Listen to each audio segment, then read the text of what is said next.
Hey, what's up, guys? Getting on Campionato TV here. Since the Champions League final, I've had some time to reflect, and I figured I'd come on and, tell you guys what I've been thinking. Yeah, I mean, honestly, to tell you the truth, when I started to watch this game, like I started to watch the, I have to watch the American broadcast because I live in America. And I was watching the CBS over there, and the commentators over there, Henri and those other people, they were sitting there, the Paris Saint-Germain, fans, and they were like, wow, Paris Saint-Germain, their fans are so loud over here, and this and that, and yada yada yada. And then the Champions League, the players came out and they had this big banner and all that stuff from their fans, and I look on the Inter side and there was nothing, and I said, oh, this is a freaking problem over here. This is a problem. And that was just the beginning of the end. I mean,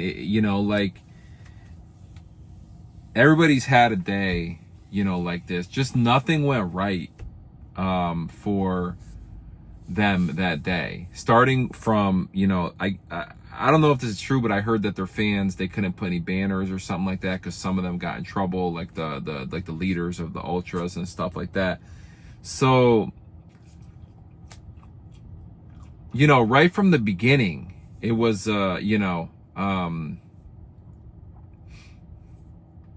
things didn't look good with their, and then I heard before the game, like a couple days before that, that the Paris Saint-Germain, owner over there, the Qatari owner, he said that he paid for all, these workers, for Paris Saint-Germain, and all past workers and this people and that people. And I was saying to myself, I'm like, this guy is going to pay for all these people to go to this game over here, and, they're going to lose? And I just started to say to myself, I don't think these guys are going to win, and all these people are going to go there, he paid for all this and that. It's almost like as if they knew they were going to win. I'm not trying to say, something was, but, and then when I saw, the fans there, and there's no real, no banners for Inter, and these guys from Paris are, got these big banners. I knew some freaking thing was going to go wrong here. And it did. It ended up being that. They came out, even when the game started, you go watch a game. Again, if you have the capability to watch a recording of it, even when the game started, like the Paris said, they started with the ball and they kicked the ball, into the Inter half. It went out of bounds and Inter got the ball, and it just looked like they were so mush. I don't. It just looked like they were so mush, and I mean, you're in a final of the Champions League, man. I mean, you gotta.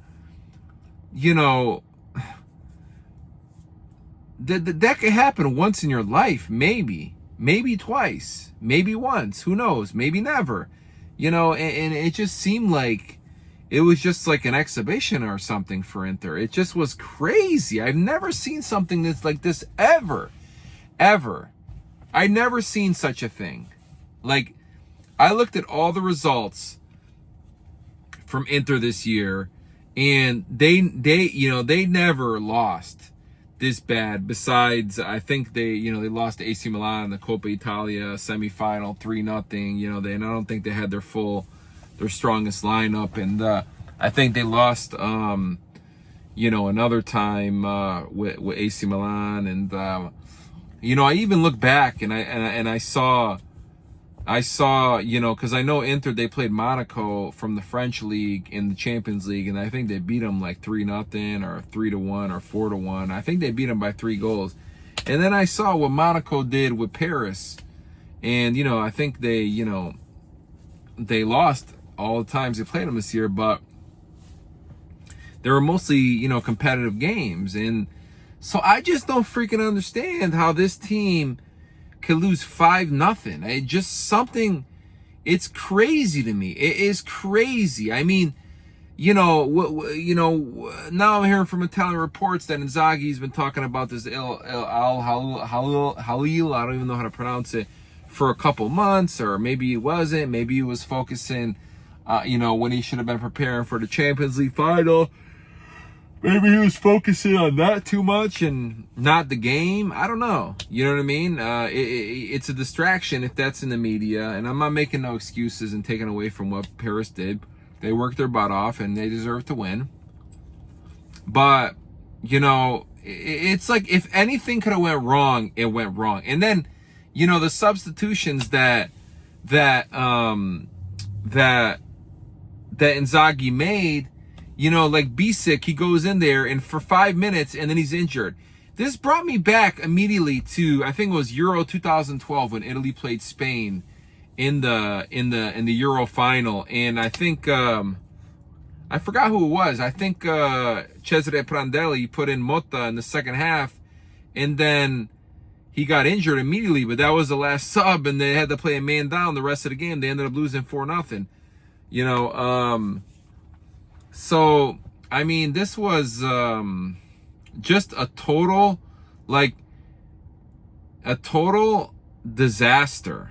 From before the game even started, to the beginning of it, to the start of the game.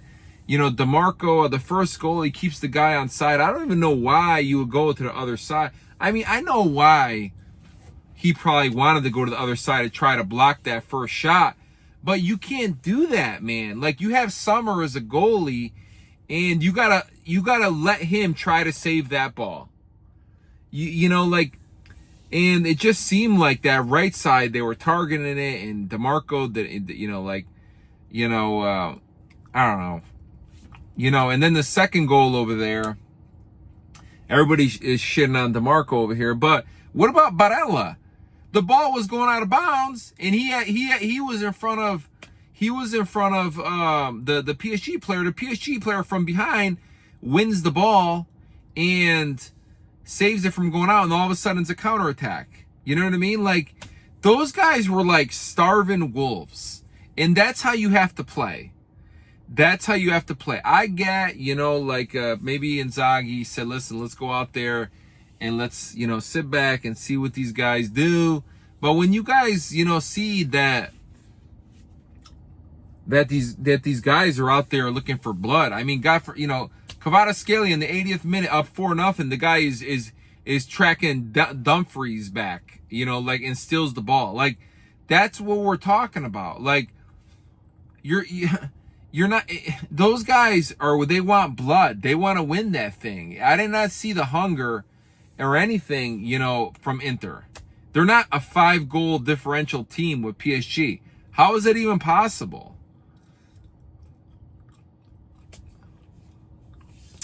But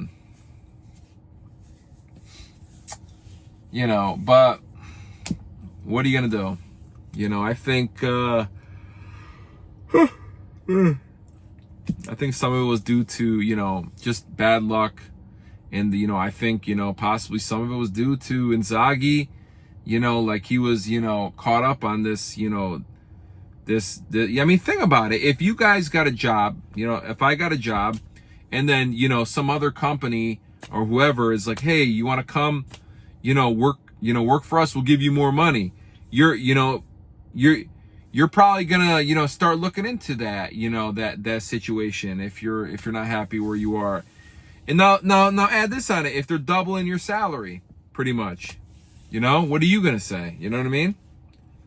You're gonna probably start looking into it and not focusing on what you should be focusing on. And then another thing that we learned from this is that this entire game, I did not see any like control of this game by Inter. Like, I didn't see that Inzaghi had a plan B. He always plays with 3-5-2. I mean, you have to have a plan B. And I didn't see that he had any plan B. You know, and then the subs and stuff like that were crazy, man. Like, you know, DeMarco, he was having a tough go. I mean, you got to take the guy out. I mean, some of these players, you know, like these ex-professional players, they're like, oh, you know, like DeMarco, he should have been taken out. The guy, you know, he was having a hard time. You know, maybe it was his fault, maybe it wasn't. You know, maybe there were some other factors. I didn't, you know, watch, you know, the rewatch of film and look at it that close. But you know, he didn't take him out. I leave them in there. You know, and I think he took him out like in the 60th minute or something like that. You know, when he made these subs, he brought Bisic in. The guy got injured. I mean, you know, what about Fratesi? Where was Fratesi? The guy scored a goal in the semifinals, in the quarterfinals. You know, what about Arnautovic? Thuram and Lautaro weren't doing shit. You know, I know nobody likes Taremi, but the guy played in the semifinal. He gave Lautaro a break. I don't know, man. 5-0. That's a freaking national embarrassment. Because PSG is not 5-0 better than Inter. You know,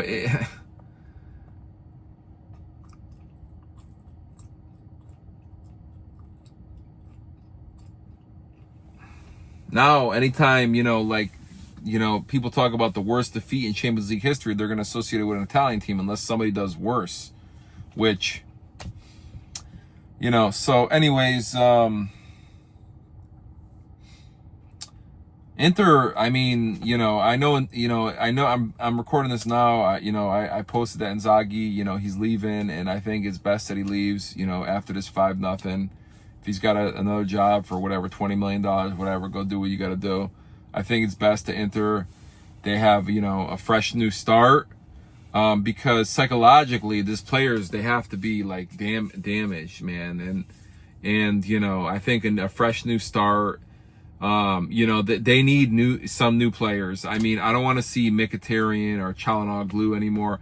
I'm actually pissed off with Barella and DeMarco because, you know, I'm not pissed off, but I'm a little upset that, you know, they played the way they did. They didn't do nothing the entire game. Bastoni really didn't do nothing. You know, Acerbi, you know, he's been great, but, you know, he needs to be replaced.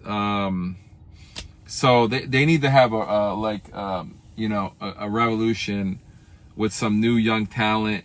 You're never gonna win the Champions League, the modern day Champions League like this, man. Like these teams over here, like Paris, you know, Real Madrid, Barcelona, Manchester City, Liverpool, Bayern Munich, they got freaking endless money and they buy all these young, hungry freaking guys over here, and you know, having the best coaching, having the best scouting, you know, having the best tactics, that's all phenomenal stuff to have.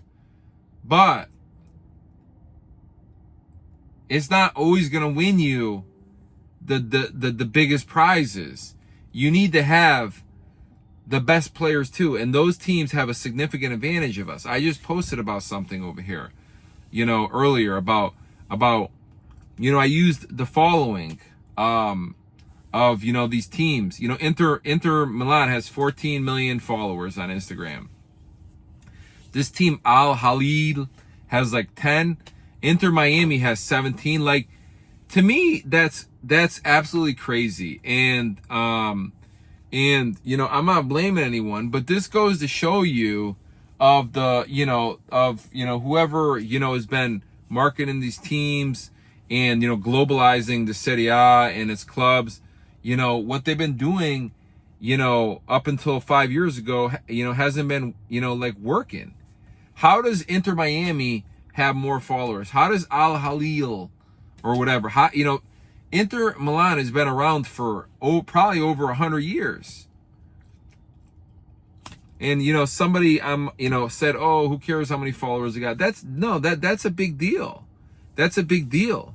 Like most of the new generation soccer fans, they go online and they have social media. They want to, keep up to date with the teams they like. And if you have a large following, guess what? Your social media, for Serie A or for these teams, that they could use that to monetize and help make more revenue for the club while also making new fans. If you don't have any social media account, how are they going to learn about you besides maybe hearing about you, through word of mouth or, from, starting to follow soccer. So that's another thing watching this game over here that was glaringly, not glaringly obvious to me, but became more, I don't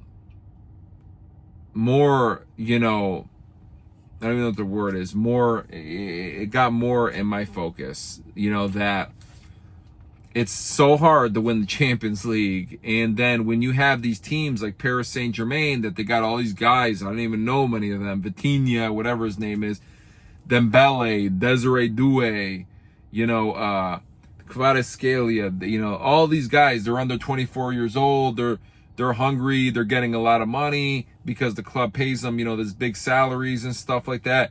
And they probably put some big bonuses on it that if they go out there and win, like, unfortunately, that's where the game is going. And, the great coaching, the great, sporting directors, the great tactics, that's all awesome stuff too. And it's very important, but you still need to have the money to be able to, develop these players, to find players that fit the coach's system.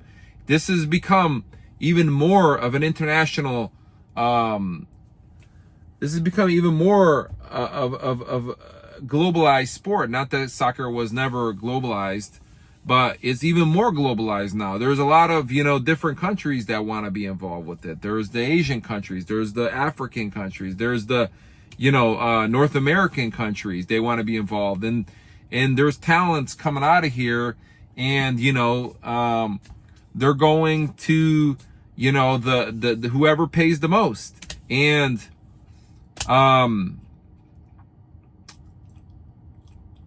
yeah, I mean, they don't have this nostalgia or love for, all these, historic teams. They're just going wherever the biggest money is. Now, I don't want our teams to be filled with stranieri, all foreign players, but, sometimes you need to get that if you're trying to play a certain system and you're in Italy doesn't have a player like that, or the player's on another team. So sometimes they need to go outside, but I'm not for, an Italian team having the starting 11 is not even one Italian player. I'm not for that. But what was glaringly obvious, and I've known this, is, that having less funds, obviously doesn't help. But more so this past weekend after I watched this game, that, it just reinforced that though our coaches and our teams are phenomenal and, they have, great scouting, great coaching, great tactics, this and that, we still need the money. They still need the money to do other things, to improve their facilities. And, you saw Conte, he wants Napoli to improve their training facilities. You need the money, to improve your scouting. Maybe you need to, have the money to, maybe these scouts got to go look, more scouts got to go look around the world, but you need the money, and that's why, I do what I do, to do my part to help promote Italian football and help do what I could, even if it's not much. I'm doing what I could do. All right. I'm not Daniele Maldini, and my father is Paolo Maldini, and I just get, I already have, like this connections with, Luciano Spalletti and all these people. I'm just an ordinary person. I've been watching, football since 1990. And, my love for Italian football has been since then. And, I've been, seeing this for 20 plus years that this was happening. And I've been trying to tell people that we gotta step up our game. We gotta step up our game. And, things have changed, and I think they're going in the right direction, but there's still a lot of work to do. There's still a lot of awareness that needs to be made. There's still new stadiums that need to be built. There's a lot of stuff that needs to happen. And I'm doing my part. And that's why I posted that today on Instagram, that if you love Italian football, do your part. Do something. Tell us, if you're involved in youth soccer or something like that, tell a kid, buy them a jersey. Here's an AC Milan jersey. Here's this, or tell your team, hey, watch Serie A on Paramount Plus. Share, Serie A's social media page. Share the North American page. Share the club teams. Share my page. Share the Italian national team's page. Do something. That takes 1 second. Don't be one of these people that like, I know a lot of people, I'm not going to mention their names, that, like they'll be the first one to text me when something, like one of them texted me on Saturday after Inter was lost. Oh, these guys, making all these negative comments. And then that person does absolutely jack shit. Don't be one of those persons. Be more. Do something. Even if it takes 1 second, do something. Tell a player. Tell a young kid. These kids, I see them around in the United States over here. They're wearing, I'm not trying to talk poorly about, some of these, MLS teams, but, they're wearing these MLS teams and they think that's the end all be all. No, it isn't. It isn't. And if you want evidence of that, wait when PSG plays Seattle Sounders in the FIFA Club World Cup. wait until PSG plays the Seattle Sounders. If they have, maybe they'll go light on them because they probably think maybe they're not a strong team. But if they go out there full force with their team they put in the Champions League, and they need to win that game, that game is going to show you what the difference between elite football in Europe and the MLS. So, anyways, that was a glaring issue that I continue to hear in the financial situation, and I'm doing my part. So guys, please do anything you could do, like I said, to help out if you love Italian football. If you don't want to do anything, that's fine too, but this is the whole reason why I have this page, and I'm trying to do my part.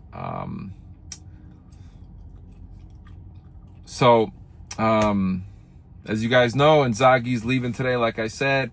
This Friday, we're going on the Italian national team. They got to play Norway, and I'm very concerned about this game because if you guys have, if you haven't heard, not that we need Acerbi, but Acerbi said that he's not playing because he feels that Spalletti disrespected him earlier this year when people asked him about bringing Acerbi for Norway, and Spalletti pretty much said that, oh, I have my guys, basically saying he doesn't need them. So now Acerbi said, you know what, fuck you, I'm not coming, deal with it yourself.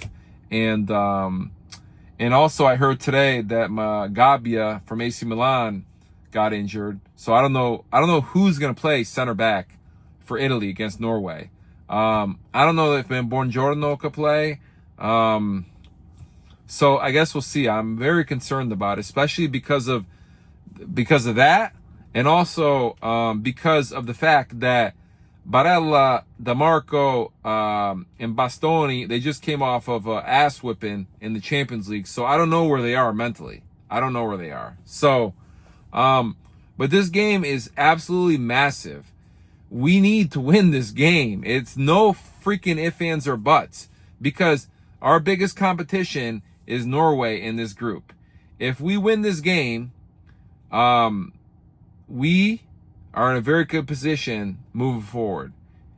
I don't want to say, we got to at least draw, because I don't want to play that freaking game. We need to put our strongest team out there and kick the shit out of everybody. I'm not doing this anymore where we're playing, oh, let's play for a draw, this and that. No, we need to go out there. I don't care. Put Orsolini, put freaking Keane, Retegui, Fratesi, Cambiaso, whoever you got to do, Tonali, Di Lorenzo, I don't care. They got to go out there and kick the shit out of these guys because we need to go to the World Cup. This is a freaking national embarrassment that we haven't been there in two years. So, but I'm very concerned about the game. It's Friday, and we need to get a win. I know Donnarumma's there. Di Lorenzo, he says the group understands that there's no other option but to qualify. That's basically what they said. So, but we'll see on Friday. I'm sure, Norway and Holland, and I know they got the other guy from Arsenal. But anyways, I just wanted to come on today to, kind of like, vent after this Champions League debacle, and tell you what I've been feeling, we're down, but we'll get back up and we'll move forward. To win the Champions League, especially, for the Serie A, it's freaking tough. You need to have hungry guys. You need to have good guys. You need to have the good tactics, good coaches, and, beating these guys, like I said, the Real Madrids, the Barcelonas, those teams were epic teams back when Juventus went. And then the Manchester City, that was a triplet team, treble team, and same with this PSG. So, you can't go in these games, picking your nose. You got to go there ready to freaking die on the field. And that's another thing. The PSG guy over there, when they beat Arsenal, after the game, he was like saying, oh yeah, these guys, they're ready to die on the field. He was right. I didn't see that any Inter players were ready to die. And one last thing, back to what I said about Inzaghi not having a plan B. I could not believe it. Like every time Summer would get the ball, Dembele was running after him. And I don't understand why we're not trying to go long with this ball to bypass all this press. Yeah, I cannot believe why we not have some kind of like play that, maybe your striker, two strikers are going to go to the side and then get the ball, and then, Summer could pick who he wants, and then maybe a center midfielder, they move, to another location, and then Summer gets in the ball and they go from there, bypass all that pressure. We were always playing out of the freaking back over there. It wasn't working. Those guys, Dembele, all those guys, they could run forever. They're not. And then when they can't run anymore, they're going to put some other guys in there. You have to have a plan B. And it was apparent that Inzaghi didn't. And I'm freaking shocked because he's one of the best coaches in the world. So, anyways, that's all I got, guys. Make sure you subscribe. You like, my videos. Follow us on Campionato TV on Instagram, and support, do whatever you could to support Italian football. It all matters. You may not think it matters, but it matters. To that guy that said, oh, having followers doesn't matter, it does matter. It really does matter. That's how the new generation of soccer fans, football fans, calcio fans, that's how they get their information.